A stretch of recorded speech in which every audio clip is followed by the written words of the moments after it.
బులెటిన్లో ఇక డీటెయిల్స్ చూస్తే తెలంగాణ రాజకీయాల్లో మరో సంచలనం చోటు చేసుకుంది. జీహెచ్ఎంసీ మేయర్ గద్వాల విజయలక్ష్మి కాంగ్రెస్ పార్టీలో చేరారు. సీఎం రేవంత్ సమక్షంలో ఆమె హస్తం గూటికి చేరుకున్నారు. కొద్ది రోజులుగా మేయర్ విజయలక్ష్మి కాంగ్రెస్ నేతలతో టచ్లో ఉన్న విషయం తెలిసిందే. ఈ క్రమంలో నేడు ఆమె హస్తం గూటికి చేరారు. ఈ రోజు ఉదయం ముఖ్యమంత్రి రేవంత్ నివాసానికి చేరుకున్న Vijayalakshmi CM Revanth Reddy, AICC in charge Deepadas Munshi సమక్షంలో కాంగ్రెస్లో చేరిపోయారు. ఇక అంతకుముందు మాజీ ఎమ్మెల్సీ పూరారం సతీష్ కూడా హస్తం తీర్థం పుచ్చుకున్నారు. బీఆర్ఎస్ అధినేత కేసీఆర్ జిల్లాల పర్యటనకు శ్రీకారం చుట్టనున్నారు. పంటలు ఎండిపోతున్న నేపథ్యంలో రేపటి నుంచి 3 జిల్లాల్లో పర్యటించనున్నారు. నీళ్లందక ఎండిపోతున్న పంట పొలాలను క్షేత్రస్థాయి పరిశీలించనున్నారు. కరువులో అల్లాడుతున్న రైతాంగంలో ధైర్యాన్ని నింపనున్నారు. ఈ పర్యటనలో భాగంగా రేపు జనగామ, సూర్యాపేట, నల్గొండ జిల్లాలో బీఆర్ఎస్ బాస్ పర్యటించనున్నారు. బీఆర్ఎస్ వర్కింగ్ ప్రెసిడెంట్ మాజీ మంత్రి కేటీఆర్ పై కేసు నమోదైంది. డబ్బుల విషయమై సీఎం రేవంత్ పై కేటీఆర్ వ్యాఖ్యలు చేయడంతో ఆయనపై కాంగ్రెస్ నేత పోలీసులు ఫిర్యాదు చేశారు. దీంతో కేటీఆర్ పై బంజారా హిల్స్ లో పోలీసులు కేసు నమోదు చేశారు. కేటీఆర్ కు బిగ్ షాక్ తగిలింది. కేటీఆర్ పై బంజారా హిల్స్ లో కేసు నమోదైంది. కాగా కేటీఆర్ ఇటీవల రేవంత్ పై అనుచిత వ్యాఖ్యలు చేశారు. సీఎం రేవంత్ 2500 కోట్లు వసూలు చేసి కాంగ్రెస్ పెద్దలకు పంపాడంటూ తీవ్ర ఆరోపణలు చేశారు. ఈ క్రమంలో కేటీఆర్ వ్యాఖ్యలపై కాంగ్రెస్ నేత బత్తిన శ్రీనివాసరావు పోలీసులకు ఫిర్యాదు చేశారు. కాగా శ్రీనివాసరావు హన్మకొండలో ఫిర్యాదు చేయడంతో వారు కేసు నమోదు చేసి బంజారాహిల్స్ పోలీసులు ట్రాన్స్ఫర్ చేశారు. దీంతో బంజారాహిల్స్ పోలీసులు ఏఐసీసీ 504, 505 2 సెక్షన్ల కింద కేసు నమోదు చేసినట్టు తెలిపారు. పదవులు అనుభవించి అవకాశాలు పొంది పార్టీ మారుతున్నారని బీఆర్ఎస్ నేత ఎర్రుల శ్రీనివాస్ ఆగ్రహం వ్యక్తం చేశారు. కాంగ్రెస్ తెలుగుదేశంలో వెంటిలేటర్ మీద ఉన్న వాళ్లకు సంజీవిని ఇచ్చి కేసీఆర్ బతికించారని గుర్తు చేశారు. రాజయ్య చేతిలో ఓటమి పాలై మూలకు ఉన్న కడియం శ్రీహరికి కేసీఆర్ అన్ని రకాలుగా అవకాశాలు కల్పించారన్నారు. ఒక పదవిలో ఉండగానే సిట్టింగ్లను కాదని శ్రీహరికి అవకాశాలు ఇచ్చారన్నారు. కేసీఆర్ ను తప్పు పట్టే అర్హత కడియం కావ్యకు ఎక్కడిది అని ప్రశ్నించారు ఎర్రుల శ్రీనివాస్. ఈ రాష్ట్రం కోసం ప్రాణత్యాగాలు అర్పించేటువంటి ఒక నాయకుని దగ్గర పనిచేయాలని నేర్చుకున్నాం. ఈ ప్రాంతం కోసం, ఈ ప్రాంత అభివృద్ధి కోసం పరితపించాలనేటువంటి నాయకుని దగ్గర మేము పని నేర్చుకున్నాం, పని చూసినాం. మేము ఇలా మీరేం చేస్తూ ఉన్నారు? ఇలా తెలంగాణ సమాజానికి ఏం మెసేజ్ ఇవ్వదలుచుకున్నారు? మీరు వచ్చింది ఏంది? ఒక ఆయనేమో జర్నలిజం నుంచి, పవిత్రమైనటువంటి వృత్తి జర్నలిజం నుంచి వచ్చింది. ఇంకో ఆయనేమో ఉపాధ్యాయ వృత్తి నుంచి వచ్చింది. అంటే ఇన్ని సంవత్సరాల మీ రాజకీయ అనుభవాన్ని దేనికి వాడిండ్రు? మీ అవసరాల కోసం వాడిండ్రు. మాలాంటి వాళ్ళం, ఇక్కడ ఉన్న వాళ్ళందరూ, యూనివర్సిటీలో ఉన్నటువంటి మేమందరం, మీలాంటి వాళ్ళు వస్తే పార్టీ పెద్దగా అయిపోతుంది, తెలంగాణ సమాజం బాగుపడాలనేసి మేము ఎన్ని బాధలు పడ్డా ఇలాంటి వాళ్ళు ఉండాలని చెప్పేసి మేము ఇలాంటి వాళ్ళ కోసం త్యాగాలు చేసినాం. మేము ఇలా త్యాగాలు 10 సంవత్సరాలలో త్యాగాలు చేసినాం మేము. మీరు భోగాలన్నీ అనుభవించి ఇలా పార్టీని తిట్టడం అంటే దయ్యాలు వేదాలు వల్లించినట్టే. ఊసర వెళ్ళి ప్రమాదంలో ఉన్నప్పుడు మాత్రమే రంగులు మారుస్తుందట. తెలంగాణ ముఖ్యమంత్రి రేవంత్ రెడ్డికి బీజేపీ జాతీయ ప్రధాన కార్యదర్శి కరీంనగర్ ఎంపీ బండి సంజయ్ బహిరంగ లేఖ రాశారు. సిరిసిల్ల నేత కార్మికుల బకాయిలను వెంటనే విడుదల చేయాలని, రాష్ట్ర ప్రభుత్వం ఆర్డర్లు ఇచ్చి సిరిసిల్ల వస్త్ర పరిశ్రమను ఆదుకోవాలని, విద్యుత్ సబ్సిడీలను కొనసాగించాలని కోరుతూ ఈ లేఖ రాశారు. సిరిసిల్ల వస్త్ర పరిశ్రమలో నెలకొన్న సంక్షోభం కారణంగా కొన్ని నెలలుగా యజమానులు, నేత కార్మికులు ఉపాధి కోల్పోయి ఆర్థిక ఇబ్బందులు ఎదుర్కొంటున్నారని అందులో పేర్కొన్నారు.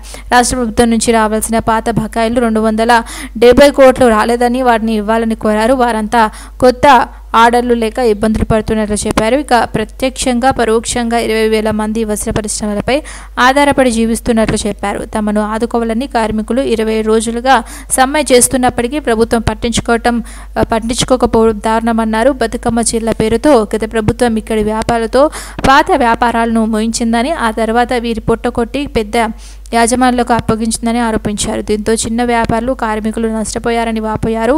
వేలాది కుటుంబాలు రోడ్డున పడ్డాయన్నారు. మూసాపేటలో నిర్వహించిన ఆత్మీయ సమ్మేళనం కార్యక్రమానికి ఈటెల రాజేందర్ హాజరయ్యారు. మొట్టమొదటిగా గతంలో కరోనా పేషెంట్ను స్వయంగా వెళ్లి కలిసిన మొదటి మంత్రిని తానే అని గుర్తు చేశారు. తాను చిన్నతనంలో పడిన బాధ ఇప్పటి పిల్లలు అనుభవించవద్దని సన్నబియ్యం పథకం తెచ్చింది తానే అని అన్నారు ఈటెల రాజేందర్. మోదీ పేదవాళ్లకు కరోనా సమయం నుండి 5 కేజీల బియ్యం ఇస్తుందన్నారు. ఇక 5 ఏళ్లు ఇస్తామంటున్నారని ప్రధాని మోదీ 2,50,000 ఇల్లు అర్బన్ హౌసింగ్ కింద తెలంగాణకు మంజూరు చేస్తే అవి కూడా కేసీఆర్ కట్టలేకపోయారని విమర్శించారు. ఇక కట్టనివి పేదలకు ఇవ్వక వృధాగా వాటిని వదిలేశారని మండిపడ్డారు. ఇక ఒకే దేశం ఒకే చట్టం అమలులోకి తెచ్చిన వ్యక్తి నరేంద్ర మోదీ అని తెలిపారు. రామ మందిర నిర్మాణం చేసి మన సంస్కృతి సాంప్రదాయాలు కాపాడారన్నారు. ఈ కార్యక్రమంలో కాంతారావు, రామకృష్ణ సభ్యులు వడ్డేపల్లి రాజేశ్వరరావు, కుకట్పల్లి నియోజకవర్గ ఇన్ఛార్జ్ మాధవరం కాంతారావు, అసెంబ్లీ ప్రభారి Papaiah Goud, state council member Surender Reddy, జిల్లా ఉపాధ్యక్షులు Shankar Reddy, Moosapet corporator Mahender, assembly convener Shekharrao, contestant corporators Krishnagoud, Kanchi Mahender, వివిధ డివిజన్ల అధ్యక్షులు, వివిధ మోర్చాల నాయకులు, బీజేపీ నాయకులు, కార్యకర్తలు, వర్కర్స్ తదితరులు పాల్గొన్నారు. నా దేశం ప్రపంచంలో గొప్ప దేశంగా ఉండాలని చెప్పి కళ్ళగన్న మోడీ గారు నేరుగా కొన్ని డెవలప్మెంట్లు ఇక్కడ నేరుగా పంపించారు. ఇవాళ మీరు దిల్సుఖ్నగర్ పోతున్నప్పుడు ఉండేటువంటి ఆ ఫ్లైఓవర్ల ఆ లైట్ల వెలుగులు కానీ, ఇవాళ కడుతున్న ఉప్పల్ ఫ్లైఓవర్ల వెలుగులు కానీ, ఇవాళ మాకు కొంపల్లి వైపు కట్టేది కానీ, లేదా అలవాల్ దిక్కు రేపు ప్లాన్ చేసి కానీ, ఇవాళ మీరు ఎప్పుడైనా రైల్వే స్టేషన్కి పోతే ఒకప్పుడు ఎంత గట్టి ఉండేది, అసలు ముక్కు మూసుకొని ఇన్ని సంవత్సరాల చరిత్రలో వట్టిగా 5 కోట్లతో 10 కోట్లతో టూత్ పాలిష్ వర్క్ చేసింది తప్ప దాని సమూలమైన మార్పులు ఎప్పుడు తెలియలేదు. రైళ్ళల్లో పోతే దుర్గంధం, రైల్వే స్టేషన్ పోతే దుర్గంధం. వందే భారత్ రైళ్లతో ఇవాళ జపాన్లో ఉండేటువంటి లాంటి రైళ్ళు, యూరోప్లో ఉండే రైళ్లు ప్రవేశపెట్టి ఇవాళ ఎయిర్పోర్ట్లను తలపించేటువంటి రైల్వే స్టేషన్ నిర్మాణం అవుతున్నాయి. ఇవాళ మీకు Secunderabad railway station 600 crore rupees, Nampally railway station 350 crore rupees, Kacheguda railway station 400 crore rupees. అంటే మీ కళ్ళ ముందు ఉన్నాయి చెప్తున్నాను నేను. అంటే ఇన్ఫ్రాస్ట్రక్చర్ డెవలప్మెంట్ విషయంలో కేంద్ర ప్రభుత్వం తీసుకున్నటువంటి ఈ 10 సంవత్సరాల నిర్ణయాలు ఎంత గొప్ప మేలు చేస్తున్నాయో నేను 2 ఎగ్జాంపుల్ చెప్తాను. ఢిల్లీలోని రాష్ట్రపతి భవన్లో భారతరత్న అవార్డుల ప్రదానం కార్యక్రమం ఘనంగా జరిగింది. పివి నరసింహారావు తరపున ఆయన కుమారుడు ప్రభాకర్ రావు రాష్ట్రపతి ద్రౌపది ముర్ము చేతుల మీదుగా అవార్డు అందుకున్నారు. చౌదరి చరణ్ సింగ్, కర్పూరి ఠాకూర్, స్వామినాథన్ కుటుంబ సభ్యులు కూడా భారతరత్న అవార్డు అందుకున్నారు. చరణ్ సింగ్ తరపున ఆయన మనవడు జయంత్ సింగ్, స్వామినాథన్ తరపున ఆయన కుమార్తె నిత్యారావు, కార్పూరి ఠాకూర్కు తరపున ఆయన కుమారుడు రామ్నాథ్ ఠాకూర్ భారతరత్న అందుకున్నారు. రేపు రాష్ట్రపతి ప్రధాని మోదీ ఎల్కే అద్వానీ ఇంటికి వెళ్లి భారతరత్న అవార్డు ప్రదానం చేసుకున్నారు. ఇక పలు రంగాల్లో విశేష కృషి చేసిన 5గురికి ఇటీవల కేంద్రం భారతరత్న అవార్డును ప్రకటించిన సంగతి తెలిసిందే. భారత మాజీ ప్రధానులు PV Narasimha Rao, Chowdary Charan Singh, BJP senior నాయకులు ఎల్కే అద్వానీ, బీహార్ మాజీ సీఎం కర్పూరి ఠాకూర్, హరిత విప్లవ పితామహుడు స్వామినాథన్కు భారతరత్న ప్రకటించారు. తెలంగాణలో టీఎస్ఎల్పీఆర్బీ ఇటీవల నిర్వహించిన పోలీస్ కానిస్టేబుల్ జాబ్స్ కు ఎంపికైన సుమారు 1500 అభ్యర్థుల బాధలపై ట్విట్టర్ వేదికగా బీఆర్ఎస్ నాయకుడు ఆర్ఎస్ ప్రవీణ్ కుమార్ స్పందించారు. తెలంగాణ పోలీస్ నియామక మండలి నిర్వహించిన పోలీస్ కానిస్టేబుల్ ఉద్యోగాలకు ఎంపికైన సుమారు 1500 మంది అభ్యర్థులు ప్రభుత్వ అలసత్వంతో తీరని అన్యాయానికి గురవుతూ మనోవేదన చెందుతున్నారు. వీళ్ల కన్నీళ్లు తుడిచే నాదుడే లేడు తెలంగాణలో అన్నారు.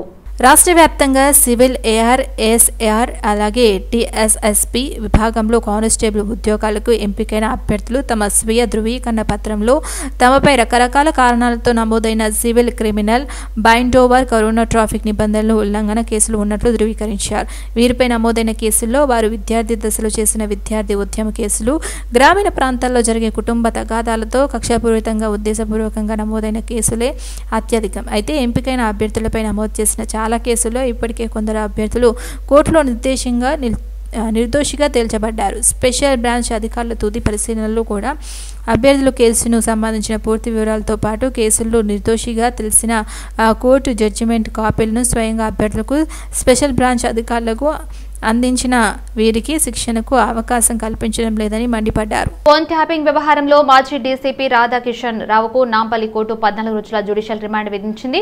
గతంలో ఆయన హైదరాబాద్ టాస్క్ ఫోర్స్ డీసీపీగా పనిచేశారు. రిటైర్ అయ్యాక అక్కడే ఓఎస్టీగా సుదీర్ఘకాలం పనిచేశారు.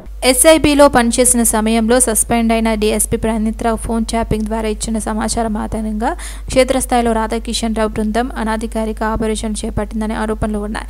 గురువారం ఉదయం బంజారాహిల్స్ పోలీస్ స్టేషన్లో ఆయనకు దర్యాప్తు బృందం విచారించింది. ఈరోజు సాయంత్రం గాంధీ ఆసుపత్రిలో వైద్య పరీక్షలు నిర్వహించిన న్యాయమూర్తి నివాసంలో ప్రవేశపెట్టారు. దేశంలోని అన్ని ప్రభుత్వ శాఖల్లో అవినీతి విలయ తాండవం ఆడుతుందని all India backward peoples tsunami party జాతీయ అధ్యక్షులు సిహెచ్ భూపాల్ గౌడ్ అన్నారు.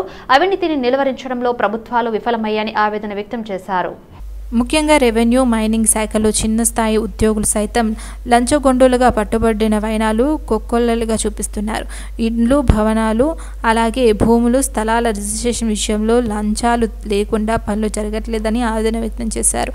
అవినీతి పనులు రాజ్యాధికారులుగా ఉంటే దేశ అభివృద్ధి ఎలా సాధ్యమవుతుందని ప్రశ్నించారు. అవినీతి నిర్మూలనే తమ ప్రధాన లక్ష్యమన్నారు. కేశవరావు ఆంధ్ర ప్రాంతం వ్యక్తి అని, తెలంగాణ కాంగ్రెస్ ఆంధ్రుల జోక్యం ఎక్కువైందన్నారు. కుటుంబం ఒక్కటే బాగుపడింది అనుకుంటుంది కానీ కేకే కుటుంబం కూడా బాగుపడింది. కేకే ఆయనే నేను బీసీని తెలంగాణ అని చెప్పుకుంటుండు. ఆయన మూలాలు తీయండి, అందరికీ తెలుసు అతను ఆంధ్రావాడు, అతను ఆంధ్రా కాపు, బీసీ కాదు అనేది. ఇంకోటి ఏంటంటే రేణుకా చౌదరి ఆమె ఆంధ్ర, అది తెలంగాణ ఆడబిడ్డనంటది అని చెప్పి అందరు చౌదరులను 2-3 మీటింగ్లు పెట్టి చౌదరులను ముందర పెట్టి బెదిరించుకుంటూ రాజ్యసభ కొట్టేసింది. మరి కరప్షన్, విపరీతమైన కరప్షన్ ఉంది. మన కరప్షన్ను అదుపు చేయలేకపోతున్నాయి ఏ ప్రభుత్వాలు కూడా. ఎలక్షన్ రూల్స్ ప్రకారం ఎవరైతే ఓట్లు కొని ఎమ్మెల్యే, ఎంపీ అవుతుందో వాళ్ళు క్రిమినల్స్ అని ఆ లెక్క ప్రకారం చూస్తే ఇవాళ ఇక్కడ తెలంగాణ ఉన్నది క్రిమినల్స్ రాజ్యమే, సూడో డెమోక్రసీయే. నిజమైన ఈ భారతదేశంలో లేదు, ఇక్కడ లేదు అని ఎలక్షన్ కమిషనే చెప్తుంది. అయినా మళ్ళీ ఎలక్షన్లు నడిపిస్తుంది. ఎవరు ప్రజలకు తెలివి లేదా? లేకపోతే మీరు ఏం చెప్పితే అది ప్రజలు తల ఊపుతారన్నా? లేకపోతే మేము పెద్ద కులాల వాళ్ళం, మేము ఏదైనా ఇవాళ జ్యుడిషియరీ మీద బురద తల్లుతుందని ఇవాళ వచ్చింది. ఈనాళ్ళు పెద్ద ఐటమ్ రాసింది. ఎవరు బురద తల్లుతున్నారు? ఎందుకు బురద తల్లుతుంది? తెలంగాణ రాష్ట్ర సీఎం రేవంత్ రెడ్డి నివాసం వద్ద ఒక వ్యక్తి హల్చల్ చేశాడు. డీజిల్ పోసుకుని ఆత్మహత్యకు యత్నించాడు. ముఖ్యమంత్రి తనకు అపాయింట్మెంట్ ఇవ్వడం లేదని, టీడీపీ నుంచి కాంగ్రెస్ లోకి వచ్చిన తనకు గుర్తింపు లేదంటూ వ్యక్తి ఆవేదన వ్యక్తం చేశాడు. పోలీసులు అతన్ని అడ్డుకొని అదుపులోకి తీసుకున్నారు. అతను ఎక్కడి నుంచి వచ్చారు, ఎందుకు ఆత్మహత్య చేశాడు అనే అంశాలపై పోలీసులు ఆరా తీస్తున్నారు.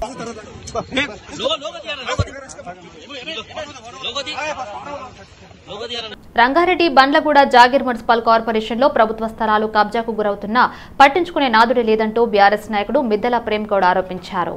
బండ్లగూడ జాగీర్ మున్సిపల్ కార్యాలయానికి నూతన భవన నిర్మాణానికి జిల్లా కలెక్టర్ 2 ఎకరాల 7 గుంటల భూమిని మంజూరు చేశారు ఆయన చెప్పారు. అయితే జగదీశ్వరరావు గౌడ్ కుటుంబ సభ్యులకు ఉన్న 4 ఎకరాల 39 గుంటల భూమి అమ్ముకున్నారు. ఇప్పుడు సర్వే నెంబర్ 181 కార్పొరేషన్ నూతన భవనానికి ప్రభుత్వం భూమిని మంజూరు చేసిందని, అయితే కలెక్టర్ ఆ భూమిలో కార్పొరేషన్ కార్యాలయం నిర్మించకుండా జగదీశ్వర్ గౌడ్ అక్రమ వెంచర్ కోసం ప్రభుత్వ స్థలంలో నుంచి రోడ్ను ప్లేస్ ఇవ్వడం ఎంతవరకు న్యాయమని అన్నారు. కార్పొరేషన్లో ప్రజా అవసరాల కోసం ఏర్పాటు చేసిన పార్క్ స్థలాలను ఆక్రమించి భవన నిర్మాణాలు చేపడుతున్నారని మండిపడ్డారు. సోమవారం లోపల బీజీఎంసీ నూతన కార్యాలయం కేటాయించిన స్థలంలో ప్రహారీ గోడను నిర్మించకపోతే ఆందోళన చేపడతామని ఆయన హెచ్చరించారు. అయితే లిటిగేషన్ జగదీశ్వర్ గౌడ్ నోరు అదుపులో పెట్టుకొని మాట్లాడాలని సూచించారు. ఇప్పటికైనా అధికారులు కబ్జా చేస్తున్న వారిపై చట్టరీత్యా చర్యలు తీసుకోవాలని స్థానిక బీఆర్ఎస్ నాయకుడు మిద్దెల ప్రేమ్ గౌడ్ అన్నారు.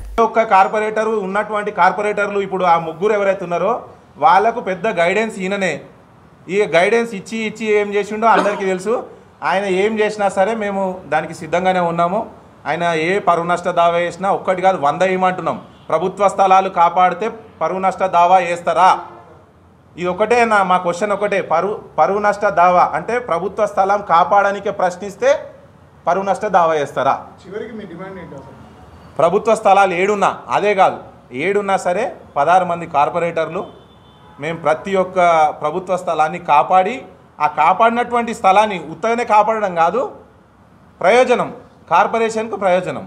అక్కడ ఒక కాలేజ్ కట్టుకోవడానికి, అంటే స్థలాన్ని బట్టి ఒక కాలేజ్ కట్టుకోవడానికా, స్కూల్ కట్టుకోవడానికా, ఏదైనా హాస్పిటలా, ఏదైనా క్లినికా, బస్తీ దవాఖానాలా, ఏదో దాన్ని కూర్చొని ప్లాన్ చేసుకుంటే ఈ 4 ఏళ్ళ వ్యవధి మొత్తం కూడా పిచ్చి పరిపాలన, తుక్లక్ పరిపాలన లెక్క చేసిండు.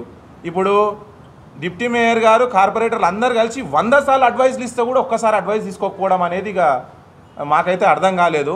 మేము అది కూడా విసికి వందే మేము ఈ డిసిషన్ తీసుకోవాల్సి వచ్చింది. ఇంకోటి గోవా కోసం మాట్లాడిండు ఆయన.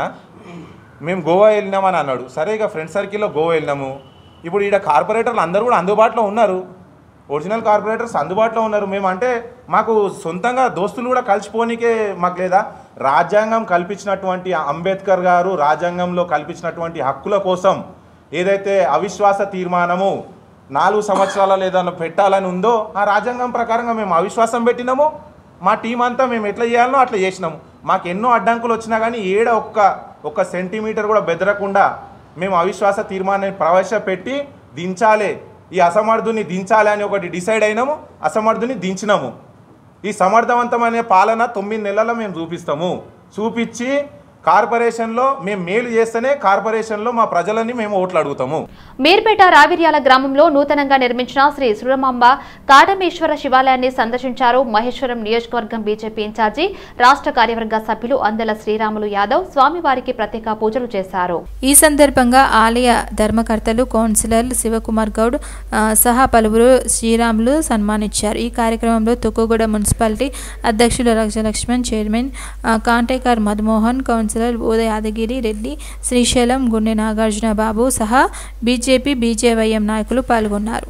ఓటర్లకు అవేర్నెస్ ప్రోగ్రాంలో భాగంగా ఇబ్రహీపట్నంలో గురు నానక్ ఇంజనీరింగ్ కాలేజ్ నుండి ఇబ్రహీపట్నం వరకు 5K రన్ నిర్వహించారు. ఈ కార్యక్రమంలో ఇబ్రహీపట్నం ఆర్డీఓ అంతారెడ్డి పాల్గొన్నారు. రాబోయే ఎన్నికల్లో ఓటు హక్కు ఉన్న ప్రతి ఒక్కరూ ఓటును వినియోగించుకోవాలని ఆర్డీఓ పిలుపునిచ్చారు.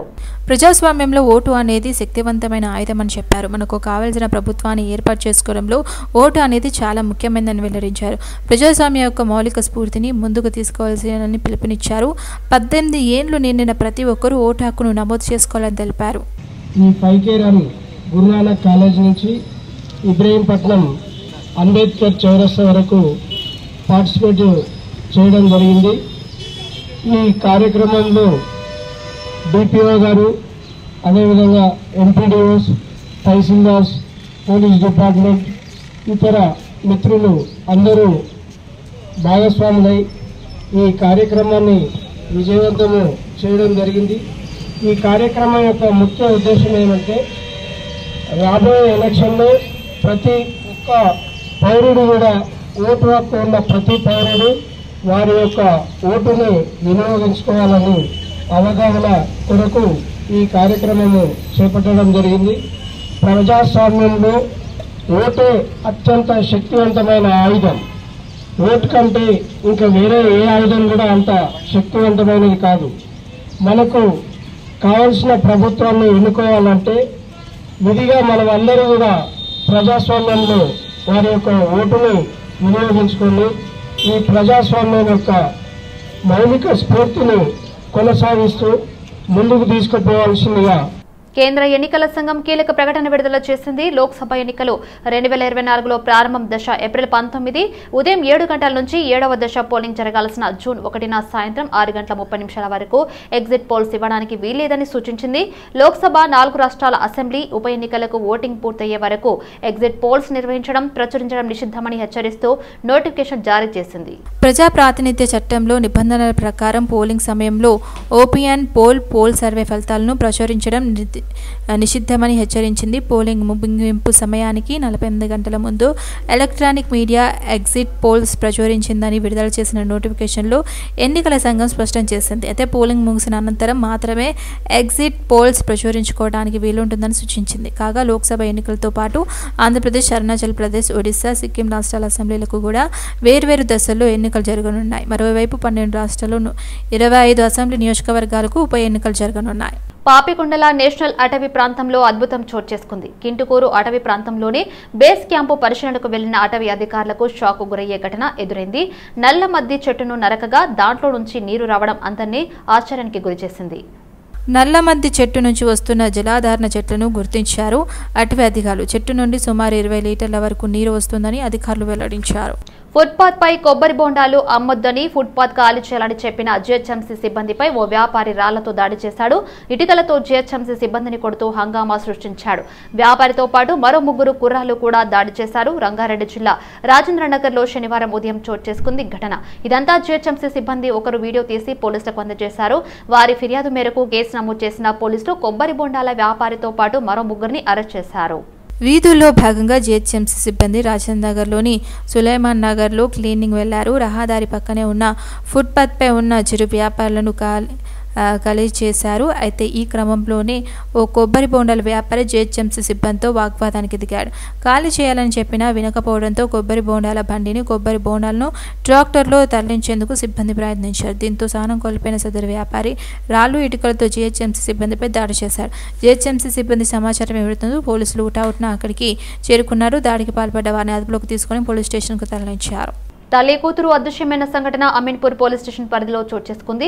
అమీన్పూర్ పరిధిలోని శ్రీరామానగర్ కాలనీకి చెందిన శ్రీనివాస్, పద్మావతి కూలీ పని చేసుకుంటూ జీవనం సాగిస్తున్నారు. ఈ క్రమంలో ఈ నెల 27వ తేదీ సాయంత్రం భార్యాభర్తలు గొడవ పడ్డారు. అనంతరం భర్త శ్రీనివాస్ స్నానానికి వెళ్లగా కూతురు రియాను తీసుకుని పద్మావతి ఇంటి నుంచి వెళ్లిపోయింది. దీంతో భర్త శ్రీనివాస్ భార్య కూతురు కోసం ఎంత వెతికినా ఆచూకీ లభించలేదు. దీంతో శుక్రవారం భార్య కూతురు అదృశ్యంపై శ్రీనివాస్ ఫిర్యాదు చేయగా కేసు నమోదు చేసుకుని దర్యాప్తు చేస్తున్నారు. మరోవైపు అమీన్పూర్ పిఎస్ పరిధిలో తల్లితో పాటు 2 పిల్లలు అదృశ్యమయ్యారు. మియాపూర్కు చెందిన శ్రీను భార్య సుజాతతో కలిసి బతుకు తెరువు కోసం పటాచేరు మండలం పటేలగూడలో నివాసం ఉంటూ కూలీ పని చేసుకుంటూ జీవనం సాగిస్తున్నారు. శ్రీను మద్యానికి బానిసయ్యాడు. మద్యం తాగొద్దని భార్య చెప్పడంతో ఇరువురికి గొడవ జరిగింది. దీంతో సుజాత ఈ నెల 27వ తేదీన 2 పిల్లలు గౌతమి తీసుకొని ఇంటి నుంచి వెళ్లిపోయి తిరిగి రాలేదు. దీంతో భర్త శ్రీను భార్య పిల్లల కోసం ఎంత వెతికినా ఆచూకీ లభించకపోవడంతో పోలీసులకు ఫిర్యాదు చేయగా కేసు నమోదు చేసుకుని దర్యాప్తు చేస్తున్నారు పోలీసులు. ఫిలింనగర్ పోలీస్ స్టేషన్ పరిధిలోని షేక్పేట ద్వారకముల నగర్ లో షార్ట్ సర్క్యూట్ కావడంతో అగ్ని ప్రమాదం చోటు చేసుకుంది. స్థానికులు గమనించి విద్యుత్ అధికారులకు సమాచారం ఇవ్వగా ఘటన స్థలానికి చేరుకున్న అగ్నిమాపక సిబ్బంది విద్యుత్ అధికారులు మంటలను అదుపులోకి తెచ్చారు. ఈ ప్రమాదంలో సుమారుగా 2 గంటల పాటు కరెంటు నిలిచిపోయింది. ఈ ప్రతి స్తంభానికి నెట్వర్క్ వైర్లు పెట్టి షార్ట్ సర్క్యూట్ ఏంటంటే ఎస్టీడీ లైన్ షార్ట్ అయ్యి వైర్లు మొత్తం కాలిపోయినాయి.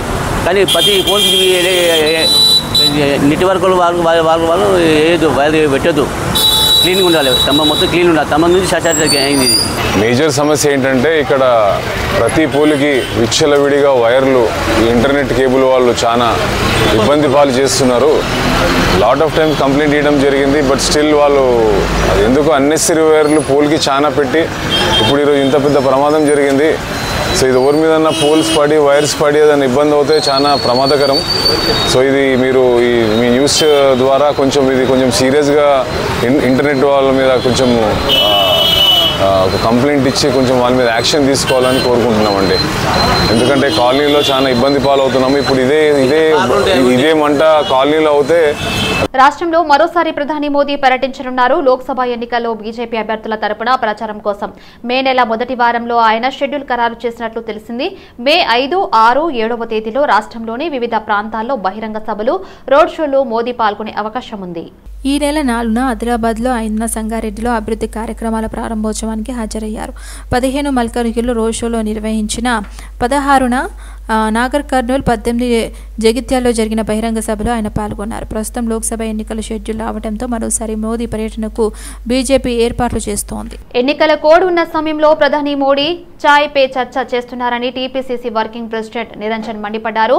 బిల్ గేట్స్ తో ప్రధాని మోదీ చాయ్ పే చర్చ చేశారన్నారు. ఎన్నికల కోడ్ కి ఇది విరుద్ధమని మండిపడ్డారు. ఎన్నికల నియమ నిబంధనలకు విరుద్ధంగా మోడీ నడుచుకుంటున్నారని ఆగ్రహం వ్యక్తం చేశారు. బిల్ గేట్స్ తో తనకు సాన్నిహిత్యం ఉందని ఓటర్లను నమ్మించే డ్రామాకి మోడీ తెరలేపారని ఎద్దేవా చేశారు. అంతేకాదు 2019లో ప్రతి టీ స్టాల్ దగ్గర, ముఖ్యంగా నార్త్లో, టీ కప్పుల మీద నమో అగైన్ అని రాసినటువంటి టీ కప్పుల మీద ఛాయ్ అనేది సప్లై చేసి ఛాయ్ పే చర్చా కార్యక్రమంలో టీ సప్లై చేయటం జరిగింది. ఇది మనకు అందరికీ తెలుసు. టెక్నాలజీ ఎంతగానో పెరుగుతుంది. అట్లనే మన మోడీ గారి మెదడు కూడా చాలా షార్ప్గా పనిచేస్తుంది. ఏది ఎట్లా తనకు అనుకూలంగా ఉపయోగించుకోవాలనో ఆ విధంగా అనుకూలంగా ఉపయోగించుకునే ప్రయత్నం చేస్తారు. గతంలో మనం చూసాం, జస్ట్ బిఫోర్ ఎలక్షన్స్ అప్పట్లో అమెరికా ప్రెసిడెంట్ ఉన్నటువంటి ట్రంప్ అనేది భారతదేశానికి పిలిపించి ఏ విధంగా కిలోమీటర్ల పరిధిలో ఆయనను ఊరేగింపుగా తీసుకెళ్లేసి